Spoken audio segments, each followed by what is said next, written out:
Hello guys! Welcome back to my YouTube channel. For today's video guys, ayun, na-chat ko yung ating kababayan na yung naghingi ng tulong sa atin. So, ang sabi niya sa akin is naglayas daw siya. Bakit kaya? Ano kayang nangyayari kaya? Tatawagan natin. So, let's go. Ayan guys, tinatawagan natin. Sana sasagutin tayo. Bakit siya naglayas? Hindi ko alam. Naglayas talaga daw siya. Saan kaya siya nagpunta? So, wala na siyang, wala siyang internet, I think. Bakit naglayas ka? Anong nangyari sa iyo? Hindi na talaga siya makontak guys, kaya tatawagan natin sa number niya. Kasi nagbigay siya ng number. So, ayan. Hindi siya makontak, so tatawagan natin sa number. Kaya, let's go! So guys, lumayas daw siya. So, hindi siya sumagot, di ba? Hindi niya ako sinagot. Then, tatawagan natin sa number. Kasi alam nyo guys, nanginginig talaga ako sa takot. Ako yung natatakot para sa kanya. Bakit siya lumayas? So, alam nyo guys, nanginginig talaga ako. Nervous ako kasi sabi niya lumayas siya. So, ako talaga yung natatakot para sa kanya kasi alam ko yung buhay kung lumabas ka sa employer mo, kung ano yung buhay sa labas. Kaya yun guys, natatakot talaga ako. Kaya tawagan natin sa number. Ayun, tawagan ko siya sa number. May load pa ako. Baka may parang 10 real ata yung load ko natitira. Kaya tatawagan natin si Enday. O, hindi pala to. Tawagan natin guys. Ayan guys, humingi siya ng tulong, kaya tatawagan natin. Pero nanginginig talaga ako guys, oh. Hindi ko mapipigilan yung sarili ko, nanginginig talaga ako. Bakit ginawa mong lumayas ka sa amo mo? Talaga guys, totoo talaga yung naramdaman ko. Nanginginig talaga ako sa takot. Kasi alam ko yung buhay sa labas.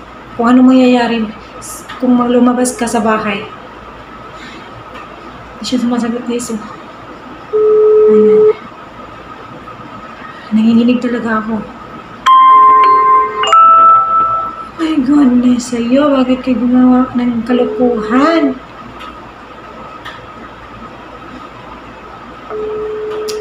Hindi siya tumasagot guys. So, anong gagawin ko? Hindi ko alam. Sasabihin ko ba talaga sa embassy or sa agency niya? Kasi masisi pa rin siya dahil bakit siya lumayas? So kayo guys, huwag kayong lumayas kung ganun ang mangyayari sa inyo. Kung hindi man lang kayo masyadong sinaktan ng amo ninyo, huwag na huwag talaga kayong lumayas dahil hindi pa rin kayo makakauwi ng Pilipinas kung hindi kayo makatulungan ng embassy or OWA dito sa Saudi. Hindi po talaga kayo makakauwi. Kayo guys, hindi siya sumasagot. Kaya hindi po talaga dapat na lumayas tayo dahil kung hindi po tayo bigyan ng ng employer natin na uuwi ng Pilipinas, hindi tayo makakauwi. Kahit may ticket tayo, kung wala tayong sa employer, wala tayong exit visa or ano pa yung e-travel, yung ganun, wala tayo nun, hindi tayo makakauwi sa Pilipinas. Kaya please lang, kung ganun yung situation ninyo, wag na wag kayong lumayas at hintayin ninyo na humingi muna kayo ng tulong. Wag na wag kayong lalabas. Kasi ako, ginawa ko na po yung tulong na hinihingi niya, pero parehas kasi kami na hindi makakalabas guys ng bahay. Kaya humihingi ako ng support sa mga nandyan sa labas na sana ma-share ninyo yung video na yun. Yung video na ginawa ko para naman matulungan talaga siya kasi alam ko talaga yung sitwasyon ng isang ganon na minamalupitan ng employer. Pero kasi ganon din yung nangyayari sa akin before, pero kinaya ko. Hindi ako lumayas. And, ayun, thanks God na nakauwi ako ng ligtas sa pamilya ko sa Pilipinas. Oh my God, anong ginawa mo, habayan? Alam nyo, nanginginig talaga ako, guys. Ito talaga siya. Hindi siya sumasagot. Oh. Hindi siya sumasagot, guys. Sana sumagot siya. Tatanungin natin kung saan yung location niya. Kasi para alam natin kung ano. Oh my God, sagutin mo naman ako, Day. So, ewan ko lang kung gusto niya bang tulungan siya or hindi. Kasi, ganun, ginawa ko na talaga yung lahat. hindi kasi ako makalabas. So, baka ang takot mo lang kasi pag wala kang ID, mahuli ka ng pulis, makukulong ka ng wala sa oras, di ba? Halimbawa wala kang ikama dito, makukulong ka talaga. Kaya mag-iingat po talaga tayong lumabas na kahit hindi ko na alam yung nararamdaman ko guys, natatakot ako. Hindi talaga siya sumasagot. Ayaw niyang sagutin. Kaya, hindi ko alam kung anong gagawin ko. My God sa'yo, bakit ginawa mo? So, may message po siya last. So, babasahin natin yung message niya, guys. Ayan, guys, lahat ng message ko sa kanya, yung conversation namin, yung sinabi ko na tumawag ako sa number niya, and nandyan lahat yung conversation namin, guys. Pero ako talaga yung totoo, guys. Totoo yung talagang nararamdaman ko na nalungkot ako kasi hindi siya nagsagot ng maayos na kung saan siya na lugar o saan siya ngayon. Kaya, alam ko bakit. Sana okay ka lang. Sana marinig ng buong i-share yung video natin para matulungan ka na kung saan ka man ngayon. A few moments later. Ayan guys, time check po tayo para i-update po natin yung kababayan natin guys. Ayan. 2:05 na po ng hapon pero hindi pa rin siya online sa kanyang messenger guys. Wala siyang update. Iwan ko kung gusto ba niya natulungan siya or hindi ba. Pero hindi ko alam kung why. Ay hindi pa na. So, tatawagan natin ulit doon sa number niya. Tawagan natin ulit guys para kahit makausap ko lang siya kung saan siya, kung okay lang ba siya. So, ayan, tawagan natin ulit. Ayan siya guys, tawagan natin ulit ha.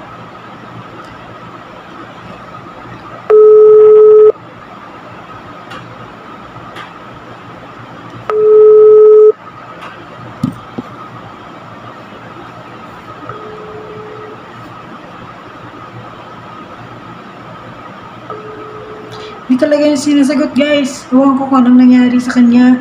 Or totoo ba talaga na lumayan siya kung baka sabi-sabi na lang niya lang yun. Or ano ba. Hindi ko alam kung ano talagang totoo nangyayari kasi hindi ko pa siya nakausap. Kaya yun. Nagre-ring lang yung cellphone niya pero hindi niya sinasagot. Baka bawal doon sa nataguan niya ng cellphone. Makatago-tago din yun sa mag-cellphone, kaya ganun. Ayun, hindi talaga. So, ipalo up natin siya mamayang gabi kung siya sasagot na at siya magme-message sa akin kung kasi minessage ko na siya kung kumusta siya, okay lang ba siya doon. Pero wala siyang reply. Binabasa lang niya yung aking message. Kaya, mamayang gabi, try natin guys. Guys, nandito na ako sa kwarto ko. Kakatapos ko lang, time check tayo. My God. Mag-11:30 na ng gabi. Pero yung kababayan natin guys, hindi ko talaga siya makontak. Wala talaga siyang message kung saan siya. So, advice ko na lang sa inyo na kung kaya nyo pang iwasan yung amo ninyo para hindi kayo saktan o hindi kayo masaktan niya, ay gawin nyo na lang kaysa tumakas kayo guys, kasi napakahirap talaga na pag tumakas tayo, hindi natin alam yung buhay natin sa labas. So, una nating gawin is wag nating walain yung tiwala ni employer natin dahil yun ang katapat, yun ang yung natin, yung sandalan natin, yung tiwala ni employer natin. Kasi si kabayan ay may mali din na ginawa, pero sana ay okay ka lang at sana ay hindi ka mapahamak guys kung wala naman talaga tayong mali. Siguro hindi naman talaga tayo saktan ng ating employer. Kaya mag-ingat po tayo sa paggamit ng phone dahil yun po talaga yung napakainit ang mata, ulo nila pag makikita nila yung katulong nila na humahawak ng cellphone. Kaya kayo, mag-iingat po talaga kayo pag nandyan yung amo ninyo, lalo na't pinagbawalan kayo na mag-cellphone during may trabaho kayo. Kaya wag na wag ninyong ipapakita na mag-cellphone kayo kasi may iba talagang employer na ayaw nila na malugi sila, sa 1,500 nila na isasahod sa atin. Kaya mayroon talagang employer na ganyan. Kasi ako mismo nakatry ako na ganyan yung employer ko dati. Halos hindi ako makatawag sa pamilya ko sa Pilipinas. Kasi yun nga ay bawal na bawal yung cellphone. Pag nandyan ka na sa kwarto, pag makikita ka pa nga nila na humahawak ka ng cellphone, isuutusan ka pa. Kaya guys, yun talaga yung wag na wag nating ipapakita yung ating mga cellphone na gumagamit tayo. Kasi yun talaga yung pinakaayaw ng mga amo dahil akala nila nagsiselfone lang tayo. Hanapan talaga tayo ng tawag nito, yung bikil ba? Yung tawag nito, magpapasingit talaga sila pag makikita nila na na humahawak tayo kasi akala nila buong oras ay nagsiselfone lang tayo. Kasi ako kahit na open kami dito guys, open ako sa cellphone, pero pag once na may trabaho ako, hindi talaga ako humahawak ng cellphone. Kahit nandyan yung amo ko, once naman na okay lang yun pag halimbawa hugasin or kasi alam nila yung trabaho ko dito sa bahay na sobrang pagod, kailangan ko magpahinga, kailangan ko munang umupo kahit marami pa akong hugasin dyan. Pumapasok sila tapos nakita nila akong mag-cellphone, wala silang pakialam kasi alam nila kung ano talaga yung naramdaman ko, ano yung nafe-feel ko. Kailangan ko pang magpahinga konti lang naman yung oras na humahawak ako ng cellphone. Kaya minsan, hindi ko mga mabasa yung message ng aking amo. Kung meron siyang yung utos, tatawag pa yan sa akin. Kaya tayong lahat, mag-iingat tayo, lalo na yan sa mga first timer. Wag na ninyong walain yung tiwala ng amo ninyo. Kung gusto nyong magbili online or magpapaalam kayo sa employer ninyo dahil mayroong employer na ayaw na ibibigay yung location nila sa ibang tao. Dapat sila lang.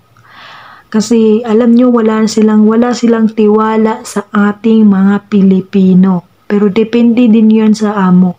Kasi dito kasi sa amin, yun ang sinasabi ng amo namin kasi may isa siyang katulong na sa taas is 4 months na lang sana matapos yung kontrata ay siya ay lumayas din.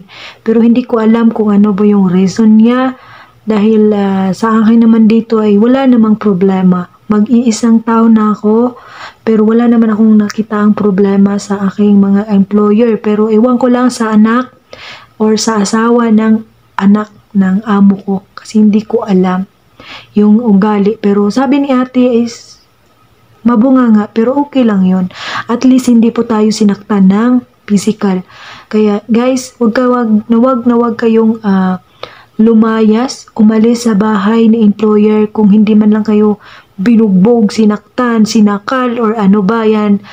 Kaya kasi hindi natin alam yung buhay sa labas guys. Lalo na't wala tayong ID, wala tayong tinatawag na ikama, ay mahuhuli po tayo ng pulis. Kaya mag-iingat po tayong lahat at wag na wag nating hayaan yung amo natin na mawala ng tiwala sa atin. Kaya yun yung advice ko sa lahat ng mga first timer. Kaya thank you so much guys for watching and please subscribe and click the notification bell para updated ka sa another video ko. Bye bye!